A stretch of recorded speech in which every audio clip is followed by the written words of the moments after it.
sudah ada di bab yang kelima, masih di kelas KAM, yaitu tentang setiap hari bersama Kristus. Saya yakin di 4 bab yang sebelumnya Anda sudah mendapatkan hal-hal yang luar biasa. Betul kan? Dan hari ini Anda akan diajar oleh Pastor Dodi Soekardi, masih dari tim Pastoral AMJF Manado. Sekali lagi, jangan lupa untuk mencatat setiap bagian yang harus Anda isi di dalam materi Anda. Selamat belajar, Tuhan Yesus memberkati. Ya baik, kita akan membahas materi bab 5 ya, pengajaran kita yang berjudul setiap hari bersama dengan Kristus. Ya, ini akan dibagi 2, pentingnya membangun hubungan dengan Tuhan dan saat teduh. Baik, kita akan mulai aja. Kita baca di Kolose 2, 6 ayat 7 sebagai ayat kita. Kamu telah menerima Kristus Yesus Tuhan kita, karena itu hendaklah hidupmu tetap di dalam Dia. Hendaklah kamu berakar di dalam Dia dan dibangun di atas Dia. Hendaklah kamu bertambah teguh dalam iman yang telah diajarkan kepadamu, dan hendaklah hatimu melimpah dengan syukur. Saudara, kita semua ya, setelah kita diselamatkan, kita mengalami hidup perubahan kita, satu hal yang tidak berubah dalam kehidupan kita adalah kita masih hidup di dunia yang sama, di circumstance yang sama, di tempat keluarga yang sama. Ya, jadi bedanya apa? Ya, dengan seorang yang sudah mengenal Tuhan dengan yang belum mengenal Tuhan. Nah, pentingnya bagi kita untuk kita selalu setiap hari bersama dengan Kristus ya. Sebagai bukti bahwa kita telah diselamatkan, kita menjadi anak Tuhan, dan kita harus memiliki hubungan, membangun hubungan yang baik. Dan yang pertama katakan pentingnya membangun hubungan dengan Tuhan ya. Pentingnya membangun dengan Tuhan. Ada sebuah kisah, saudara. Sebuah kisah dari suku Indian yang dia lagi berjalan, dia bertemu dengan temannya yang tinggal di New York ya. Sudah tahu semua di daerah yang New York yang Times Square yang begitu ramainya, begitu sibuknya mereka bertemu di situ. Dan si Indian ini tiba-tiba dia mengatakan kepada temannya, aku mendengar suara jangkrik. Temannya bilang, mana mungkin kamu bisa mendengar seperti itu? Ya, aku mendengar suara jangkrik. Terus dia melangkah menuju ke seberang. Di situ ada bangunan, ada sebuah tiang begitu, ada semak-semak duri. Ternyata benar ada jangkrik di situ. Temannya bilang, oh, kamu kok hebat ya, bisa mendengar. Mungkin kamu memiliki telinga yang super. Bukan, aku memiliki telinga yang sama dengan kamu. Tapi apa yang menjadi fokus kami untuk kamu mendengar? Apa yang penting yang kamu mau dengar? Itulah yang bisa membedakan kamu bisa menangkap suara itu. Yang benar aja, Bang. Coba si Indian tadi mengambil koinnya, dia lemparkan koinnya ke tempat yang ramai, dan benar ada beberapa orang yang menoleh dan mencari koin itu. Ternyata apa yang penting kita dengar itu yang akan bisa kita simak dengan baik. Jadi pentingnya sebuah hubungan itu adalah kita bisa mendengar, kita bisa berbicara, dan kita fokusnya ada di situ. Yang pertama tadi katakan, pentingnya membangun hubungan dengan Tuhan. Membangun hubungan dengan Tuhan perlu menjadi prioritas kehidupan kita. Karena kenapa? Anda diciptakan untuk berhubungan dengan Tuhan. Kita diciptakan itu ada berhubungan dengan Tuhan. Saya baca ayatnya di Wahyu 3 ayat 20. Lihat, aku berdiri di muka pintu dan mengetok.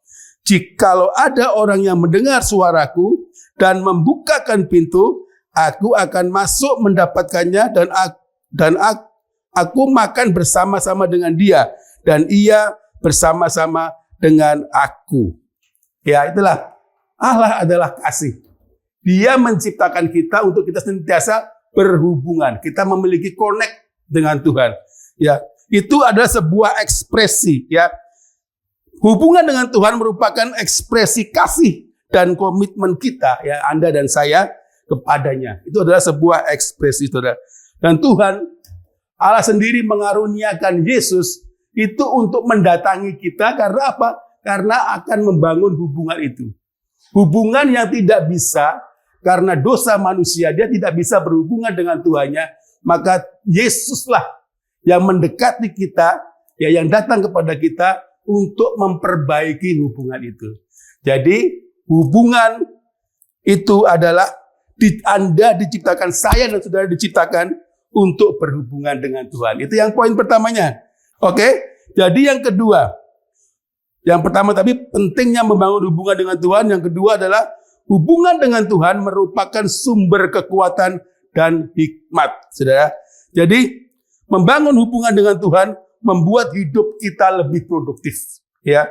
Sebab di saat teduh Anda akan menerima hikmat dan kekuatan Tuhan. Saya bacakan ayatnya ya, saudara. Di 2 Tawarik 31 ayat 21. Dalam setiap usaha yang dimulainya untuk pelayanan terhadap rumah Allah dan untuk pelaksanaan Taurat dan perintah Allah, ia mencari Allahnya. Semuanya dilakukannya dengan segenap hati sehingga segala usahanya berhasil, ya. Lanjut, membangun hubungan dengan Tuhan akan membuat hidup Anda lebih produktif, ya, karena kita terpaut dengan Tuhan, ya. Di saat kita memiliki hubungan yang baik, di saat kita connect dengan Tuhan, maka Tuhan akan menuntun dia. Dia akan memberikan hikmat bagi kita. Dia akan memberikan arahan demi arahan, ya, dalam kehidupan kita. Kemana kita mau melangkah, keputusan yang kita akan ambil, Tuhan akan menuntun setiap kehidupan kita. Di bab yang keempat, saudara sudah bicara mengenai Roh Kudus, ya, di mana Roh itu akan menuntun dalam setiap kehidupan kita. Ya, dia yang akan, di saat kita senantiasa connect dengan Tuhan, Roh itu akan menuntun dalam kehidupan kita. Itulah 2 poin di dalam pentingnya membangun hubungan dengan Tuhan, yaitu karena kita diciptakan untuk berhubungan dengan Tuhan, dan dengan berhubungan sama Tuhan, kita menjadi lebih produktif. Dan Tuhan menuntun dan membuat segala sesuatunya berhasil. Ya, itu 2 poin dari poin pertama kita. Dan saatnya yang kedua, ya, tadi bagian kedua dikatakan adalah saat teduh. Ya, saat teduh. Sebuah hubungan, saudara, sebuah hubungan tidak bisa dibangun secara spontan. Sebuah hubungan tidak dibangun secara singkat. Ya, dia perlu komunikasi intens, ya. Saat Anda ketemu sama orang, mungkin ketemu di bus kota, di kereta api, atau di mana Anda ketemu, dan setelah itu nggak ada hubungan apa-apa, jadi Anda itu tidak ada hubungan apa-apa, jadi cuma kenal saja, tidak ada hubungannya. Dan untuk membangun sebuah hubungan, kita perlu ada komunikasi yang intens. Nah, saat teduh itu adalah suatu jalan untuk kita membangun hubungan. Saat teduh bukan waktu yang spontan saja atau sekedar begitu aja, enggak. Saat teduh itu dibangun dengan memiliki waktu yang khusus. Waktu yang disediakan oleh kita. Ya, waktu yang disediakan oleh pribadi kita lebih dulu. Nah, kita baca ayatnya dulu, ya. Di Markus 1 ayat 35. Pagi-pagi benar, waktu hari masih gelap, ia bangun dan pergi keluar. Ia pergi ke tempat yang sunyi dan berdoa di sana. Ya, Tuhan memberikan suatu teladan bahwa pagi-pagi benar berarti waktu yang Tuhan sediakan. Ya, sebuah hubungan dibangun itu perlu menyediakan sebuah waktu. Waktu yang quality time, orang bilang. Kita harus memberikan waktu untuk kita bisa berkomunikasi.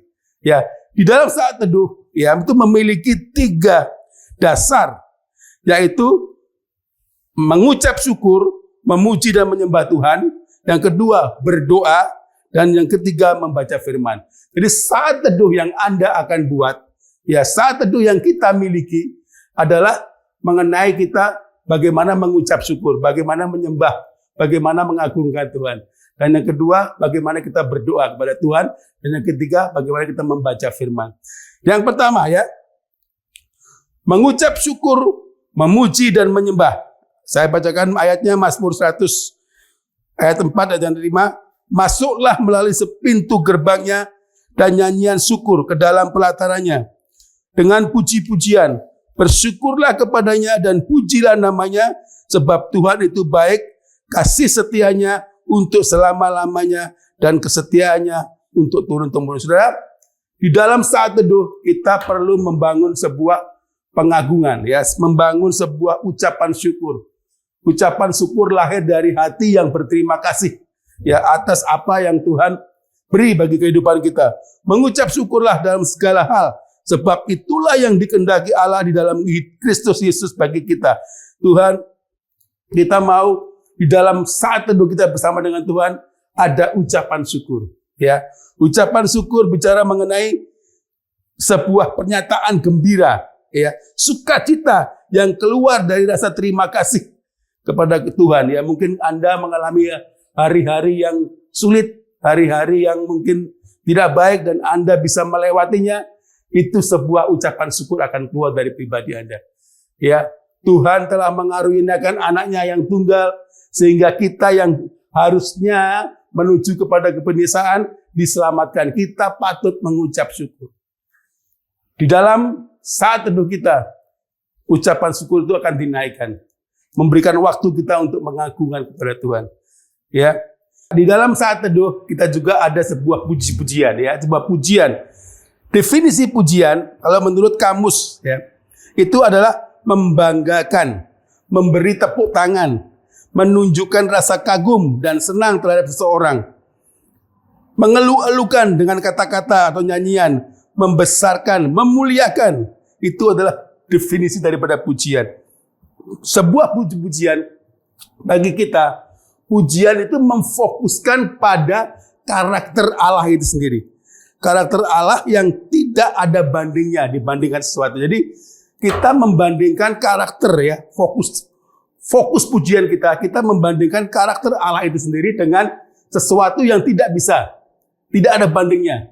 Sehingga di situ kita akan keluar pujian bahwa Allah yang kita sembah, bahwa Tuhan yang melindungi kita, ada Allah yang hebat, sehingga ada pujian. Ya, ada sukacita, ada pujian karena kita melihat bahwa pribadi karakter Allah itu tidak ada bandingnya di lain-lain. Ya, di dalam saat teduh selain ada pengucapan syukur, ada pujian dan ada penyembahan. Penyembahan, Saudara. Penyembahan adalah sebuah ekspresi hati seseorang yang penuh kasih, pemujaan dan pujian kepada Tuhan dengan sikap dan pengakuan akan keagungan dan ketuhanannya. Ya, sikap sebuah penyembahan. Penyembahan kalau di bahasa Yunaninya itu dikatakan proskuneo, ya, yang artinya mencium seperti anjing menjilat tangan tuannya. Kalau saudara pernah memiliki anjing, ya, kalau dia senang sama kita, wah, ada cium-cium, dia jilat, itulah arti proskuneo, saudara. Arti sebuah penyembahan itu di dalam bahasa Yunaninya. Ya, bagaimana dengan sepenuh hatinya, ya, bukan sandiwara penyembahan, bukan cuma di kulit aja, tapi benar-benar dari dalam hati penyembahan itu.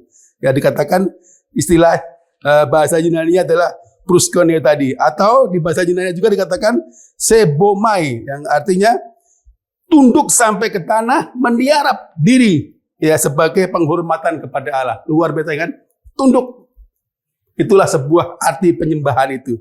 Kalau di dalam bahasa Ibrani-nya dikatakan saseh, yang artinya tunduk sampai ke tanah, meniarap, ya, sama kayak tadi, meniarap.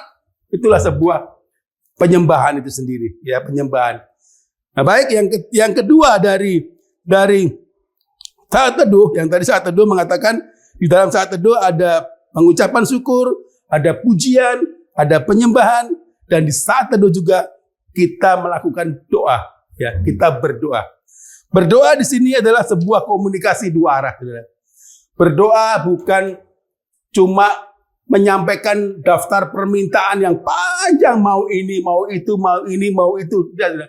Doa kepada Tuhan adalah komunikasi dua arah. Kita berdoa, kita juga menunggu apa yang Tuhan mau katakan bagi kita. Ya, doa bukan hanya minta itu.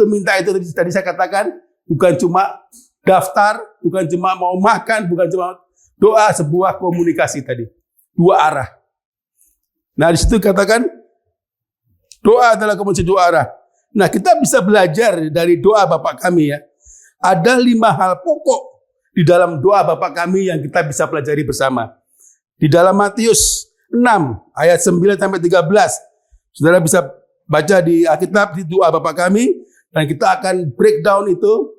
Ada 5 hal pokok yang kita bisa belajar dari hal berdoa Bapa kami. Yang pertama, Bapa kami yang di surga, dikuduskanlah namamu. Itu ada sebuah pengagungan, ya, atas kebesarannya, atas apa yang telah dilakukan. Saat kita berdoa, di situ kita juga ada pengagungan. Saat Anda berdoa, saya dan saudara berdoa, kita mengagungkan nama Tuhan, ya.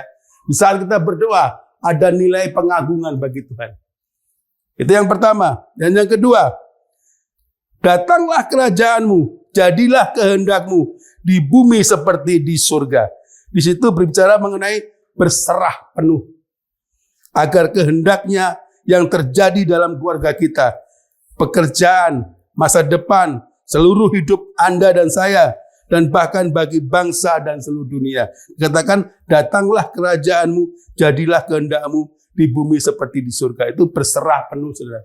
Dalam doa kita, bukan maunya kita yang Tuhan harus menjawab.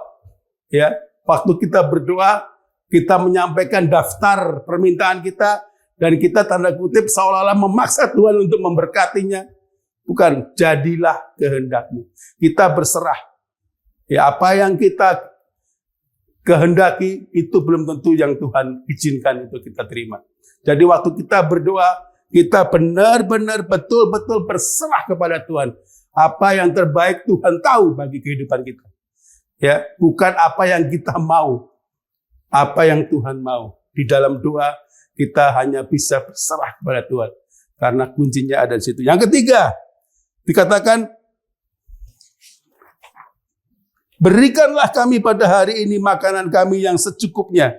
Dikatakan ada sebuah permohonan kepada Allah yang menyediakan kebutuhan kita. Berikanlah kami pada hari ini makanan kami secukupnya, saudara. Ini katakan Tuhan memenuhi segala. Tuhan tahu apa yang menjadi kebutuhan kita. Tuhan mengerti apa yang menjadi keperluan kita. Bukan apa yang kita ingin, tapi yang kita butuhkan. Tuhan tahu, saudara. Dan Tuhan sangat rindu untuk memenuhi. Seperti seorang ayah yang begitu kasih kepada anaknya. Dan dia selalu ingin memenuhi kebutuhan anaknya. Di saat kita memberikan permohonan kita, di saat kita berdoa meminta permohonan, Tuhan senang mendengar itu. Karena hati Bapa, dia mau memenuhi apa yang menjadi kebutuhan kita. Itulah di dalam doa, ya. Di dalam doa tadi ada permohonan. Permohonan berdasarkan apa yang menjadi kebutuhan kita. Dan Tuhan tahu apa yang menjadi kebutuhan. Dan Tuhan sangat senang di saat kita, saya dan saudara, menaikkan permohonan kita kepadanya. Ya. Yang ketiga, ayat 4, dikatakan, dan ampunilah akan kesalahan kami, seperti kami juga mengampuni yang bersalah kepada kami. Menerima dan melepaskan pengampunan. Itu yang paling penting, saudara, dalam doa kita. Waktu kita berdoa, di situ ada melepaskan pengampunan. Melepaskan pengampunan bicara mengenai akui kelemahan. Kita mengakui apa yang menjadi kelemahan kita. Kita mengakui apa yang menjadi keterbatasan kita. Itu kita bisa melepas sebuah pengampunan. Melepas pengampunan dengan iman kita menerima pengampunan dari Allah. Saat kita berdoa, kita harus yakin dan kita beriman bahwa Tuhan juga telah mengampuni dalam kehidupan kita. Ya, minta Roh Kudus menuntun Anda ke jalan yang benar, melepaskan pengampunan kepada orang lain. Tadi dikatakan, dan ampunilah kami akan kesalahan kami seperti kami juga mengampuni orang yang bersalah kepada kami. Inilah bicara mengenai melepaskan pengampunan. Di saat Anda susah melepaskan pengampunan, mari Roh Kudus akan memberikan kemampuan. Di saat Anda mau melangkah, mau bergerak mau bertindak untuk melepas pengampunan, Tuhan akan campur tangan. Tuhan akan memberikan kekuatan. Roh Kudus akan bekerja. Dia akan menuntun, memberi Anda kekuatan. Nah, itulah di dalam doa kita. Yang kelima, saudara, mengenai hal berdoa tadi. Dan saya katakan, dan janganlah membawa kami ke dalam pencobaan, tetapi lepaskanlah kami daripada yang jahat. Nah, saudara, di dalam doa kita ada perlindungan Tuhan dalam menghadapi tantangan hidup, pencobaan, ketakutan, godaan, dan sebagainya. Saudara, di dalam kehidupan kita, waktu kita mengenal Tuhan dan menerima Tuhan sebagai Tuhan dan Juru Selamat kita, bukan berarti perjalanan kehidupan kita akan selalu mulus. Ya, waktu kita mengenal Tuhan bukan berarti kita akan oke-oke aja dalam perjalanan. Kita akan berjalan di dalam perjalanan yang naik dan turun. Kita akan menemui juga hal-hal yang mungkin tidak kita kehendaki. Tapi di dalam doa, kita akan diberi kekuatan. Di dalam doa, kita akan diberi perlindungan. Tuhan akan menuntun di dalam doa kita. Dia akan memberikan kekuatan baru. Setiap pagi waktu Anda membuat saat teduh di dalam doa Anda, Tuhan akan bekerja secara spiritual. Alam roh ini akan bekerja bagi Anda. Dan Anda akan berjalan bersama dengan Dia. Ya. Itulah hal mengenai berdoa. Ya. Ada 5 hal tadi kita pelajari bersama. Ada pengagungan, berserah penuh, permohonan, pengampunan, dan perlindungan Tuhan di dalam doa kita. Ya. Nah, baik, kita akan masuk lagi yang bagian ketiga dari saat teduh. Tadi dikatakan yang pertama, yang kedua itu berdoa, yang ketiga adalah membaca firman Tuhan. Ya, di dalam saat teduh kita, di dalam saat teduh yang kita akan yang kita buat itu, yang terakhir adalah membaca firman. Ya, bagaimana firman itu saya bacakan ayatnya ya bagi saudara. Yesaya 50 ayat 4 dikatakan, jadi iman timbul dalam pendengaran, dan pendengaran oleh firman Tuhan. Sorry, itu tadi Roma 10 ayat 17. Dan yang kedua, Yesaya 50 ayat 4 dikatakan, Tuhan Allah telah memberikan kepadaku lidah seorang murid, supaya dengan perkataan aku dapat memberi semangat baru kepada orang yang letih lesu. Setiap pagi ia mempertajam pendengaranku dan mendengar seperti seorang murid. Ya saudara, firman Tuhan sangat perlu dalam kehidupan kita. Ya, karena dari situlah kita bisa iman kita timbul. Kita semakin hari semakin diperkuatkan. Dengan membaca firman, kita akan lebih lagi dibangun di dalam iman kita. Ya, dibangun dalam kehidupan kita. Karena di situ kita akan ada banyak hal ya. Tuhan bisa berbicara melalui firman-Nya. Apa yang kita baca pada hari itu akan bisa menjadi rema dalam kehidupan kita. Dan kita bisa akan berjalan dituntun oleh firman-Nya. Nah, di dalam membaca firman, kita ada katakan membaca firman dan merenungkan firman. Saudara, kita bukan cuma membaca saja, saudara, seperti kita membaca bla bla bla bla bla bla. Nah, kita nggak tahu setelah itu hilang. Kita harus ada renungannya, saudara. Apa yang Tuhan mau berbicara bagi saudara dan saya? Di saat kita baca firman, ada nggak ya yang nyangkut dalam kehidupan, dalam kita membaca itu nyangkut? Apa ya yang Tuhan katakan? Kita harus mengerti. Kita bukan cuma sekedar membaca, selesai, habis itu lupa sama saudara. Tidak, kita harus bisa merenungkan akan firman itu. Matius 4 ayat 4 dikatakan, tetapi Yesus menjawab, ada tertulis, manusia hidup bukan dari roti saja, tetapi dari setiap firman yang keluar dari mulut Allah. Sangat penting saudara, karena roh ini perlu diberi makan saudara. Kalau tubuh ini kita ada sarapan, makan siang, makan malam. Tapi roh itu kita juga perlu. Dengan apa kita memberi makan roh itu? Yaitu kita membaca firman dan merenungkan firman itu setiap hari, saudara. Kita mengambil di saat teduh kita ada bagian yang namanya membaca firman, membaca dan merenungkan firman. Saudara, di sini ya dikatakan begitu pentingnya sehingga kita harus benar-benar bahwa di saat kita membaca firman itu, kita bisa mendengarkan arahan-arahan ya, apa yang akan kita pakai dalam kehidupan kita. Bukan cuma kita merenungkan aja, membaca firman juga dikatakan kita harus bisa menerapkan di dalam kehidupan kita. Ya, setelah kita membaca, kita merenungkan, dan kita harus bisa menerapkan, dan kita harus bisa mengalami dalam firman itu sendiri. Yakobus 1 ayat 22. Tetapi hendaklah kamu menjadi pelaku firman dan bukan hanya pendengar saja. Sebab jika tidak demikian, kamu menipu diri sendiri, saudara. Dikatakan kita juga harus bisa menjadi pelaku firman. Bukan cuma kita berani membaca saja, bahkan menghafal saja, dan tidak menjadi pelaku firman. Tuhan katakan kita harus bisa menjadi pelaku firman di dalam kehidupan kita. Berikut adalah beberapa hal yang dapat kita alami ya dalam kebenaran firman. Firman itu akan memberi kuasa untuk mengalahkan godaan. Saya bacakan bagi saudara. Di dalam Mazmur 119 ayat 11. Di dalam hatiku aku menyimpan janjimu, supaya aku jangan berdosa terhadap engkau.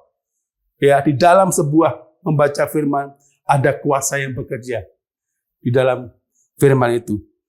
Yang kedua, memberikan hikmat dalam mengambil keputusan. Mazmur 119 ayat 105. Firman-Mu itu pelita bagi kakiku dan terang bagi jalanku. Memberikan hikmat dalam kehidupan kita ya. Yang ketiga, memberikan pertolongan dalam menghadapi tekanan. Sekiranya Taurat-Mu tidak menjadi kegemaranku, maka aku telah binasa dalam sengsaraku. Ya, firman Tuhan memberikan kita pertolongan. Ya, saat kita memberikan tadi. Dan yang keempat, menjadi penghibur dalam kesusahan. Ingatlah firman yang kau katakan kepada hamba-Mu, oleh karena engkau telah membuat aku berharap. Ya, memberikan penghiburan. Firman Tuhan memberikan kita penghiburan. Yang kelima, firman Tuhan memberi keberanian untuk bersaksi. 1 Petrus 3 ayat 15 dikatakan, tetapi kuduskanlah Kristus di dalam hatimu sebagai Tuhan, dan siap sedialah pada segala waktu untuk memberi pertanggungan jawab kepada tiap-tiap orang yang meminta pertanggung jawab dari kamu tentang pengharapan yang padamu, tetapi haruslah dengan lemah lembut dan hormat. Ya, firman Tuhan memberikan kita keberanian. Ya, itulah ya bab 5 yang telah kita pelajari bersama. Yang tadi dikatakan yang pertama ya, pentingnya membangun sebuah hubungan dengan Tuhan dan saat teduh. Ya, itulah yang materi yang kita pelajari bersama pada saat ini ya. Dan saya berdoa sehingga apa yang kita pelajari bersama ini bisa hidup dalam kehidupan kita ya.